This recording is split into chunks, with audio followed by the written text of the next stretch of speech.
The Woman Who Found Her Voice. For 4 years, Clara Hayes lived like perfection was a religion.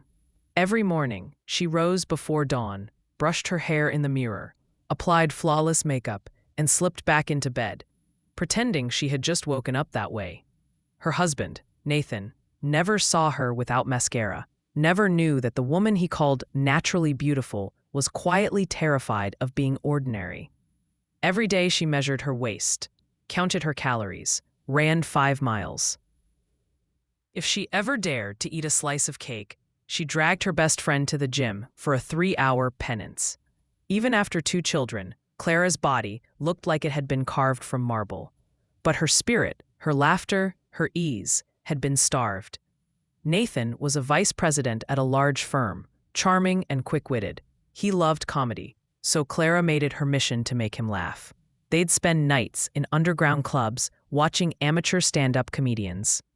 Nathan would point out what worked, what didn't, and Clara would write it down, like a diligent student studying his moods.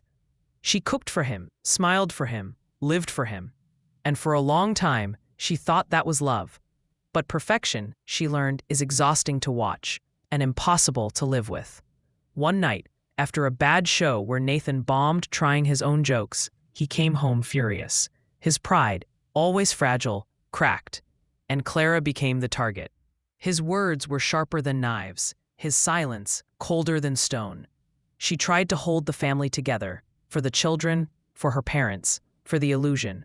But Nathan had already found someone else, his secretary, a girl who barely knew how to spell responsibility. When he left, he didn't even look back. Clara called her mother, hoping for comfort. Instead, she got judgment. "Maybe, darling, you made him feel small," her mother said. Her father was harsher. "You wanted freedom? Earn it. Bring him back for the children."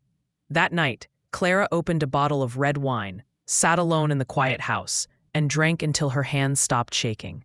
Then, barefoot, she walked out into the rain. She ended up in the same comedy bar she used to visit with Nathan, the one filled with neon lights and ghosts of laughter. People stared. The perfect wife, the woman from the glossy magazines, was now drenched and broken, mascara washing down her cheeks. Somewhere between sorrow and surrender, she grabbed the microphone. "Why?" she slurred. "Did they put the bathroom so close to the stage? You can hear everything. Comedy and constipation, same sound effects." The crowd roared with laughter, and for the first time in years, Clara felt alive. The owner of the bar, a fierce woman named Mona, was stunned. "You've got guts," she said afterward. "Come back tomorrow. I want you on that stage, sober this time." But Clara refused. She was still living in Nathan's shadow, still believing she had no right to exist without his permission. Then, as if fate wanted to play its own joke, she learned the next morning that Nathan had left her nothing. No money, no house, only a notebook filled with the jokes he used to write. Clara stared at those pages for a long time, and then, with trembling hands, she began to write her own. The next week, she returned to the club. No makeup, no mask, just herself. Her voice shook at first, then it steadied. "You ever notice how men say they love natural women, but freak out when they actually see one?" Laughter. Real, loud, honest laughter. Mona leaned against the bar, grinning. "You've got it," she whispered. And she did. Clara had found something she never had before.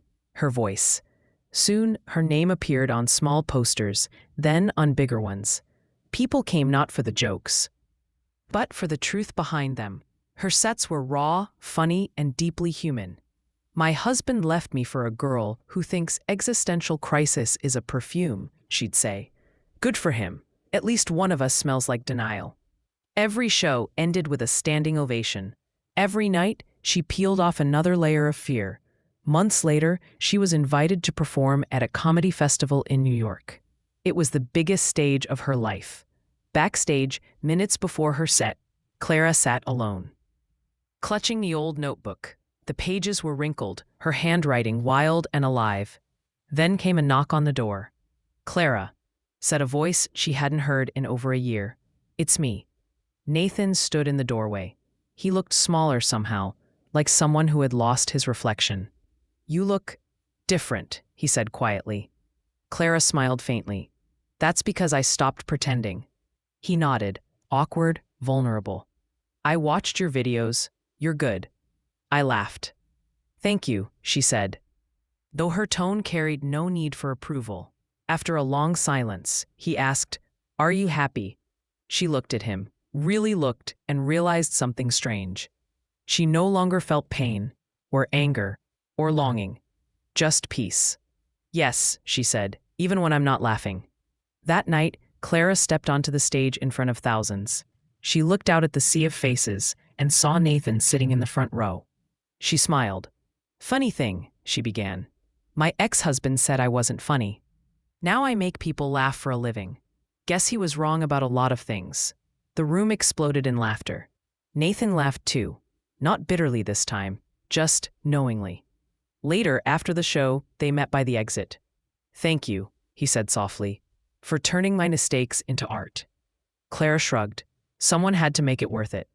He walked away, and this time, she didn't look back. Outside, New York glistened under the rain. Clara stepped into the streetlight, lifted her face to the drizzle, and laughed, quietly, freely. In that moment, she understood. She had spent years hiding behind makeup, perfection, and other people's approval. But the moment she let it all go, the world finally saw her. I used to think love meant losing yourself for someone else, she thought. Now I know real love begins when you find yourself again. The city lights shimmered like applause. Clara walked down the street, a microphone in her hand. Her laughter echoing into the night, not as a punchline, but as a promise. And that's how the woman who once lived in silence found her voice